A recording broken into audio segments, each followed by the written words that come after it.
With the hire of Mark Richt at Miami, it's going to impact quite a few recruits, probably more in the 17 and 18 classes than in 2016, but there's a few big names that you have to keep an eye on. The first, of course, is Jacob Eason, one of the nation's top quarterbacks, top pro-style quarterback in the country, top 10 player, committed to Georgia for the longest time, still committed, but looking around. Took an official visit to Florida, and you know he's going to obviously take a look at Miami. His relationship with Mark Richt was a very good one, very strong, and I think that's going to be an intriguing situation for him to look at the very least. He'll get a chance to learn under Brad Kaya if he decided to go there, get his feet wet for a year, and then become the man right after that if he continues to develop. Sam Bruce is another guy, a long-time Miami commitment. Everybody felt, I think, that Bruce was going to stick with Miami regardless of who they hired. I know he looked at some other schools, he's talked to some other schools, he's probably going to take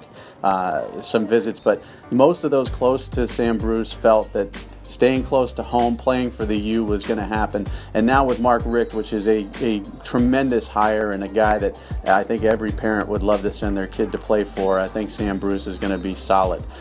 When you look at Coconut Creek High School, you got Malik Young, who's committed to Georgia, but will look at Miami now, I believe, with Mark Richt there in his backyard. And Benjamin Victor, his teammate, who's supposedly favoring Ohio State and Florida, was looking at Georgia as a relationship with Mark Richt.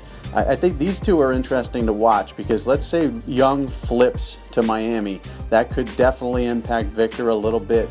Staying closer to home for Victor might be a lure now with a coach that isn't on the hot seat and has a winning tradition about him, at least, at a high level. Winning tradition, not winning the national championship, but Mark Richt is well known as a winner. There's no doubt about that. That could be an interesting one to watch as well. But Jacob Eason's the guy that everybody wants to know what he's going to do, and I'm curious as well. Yahoo!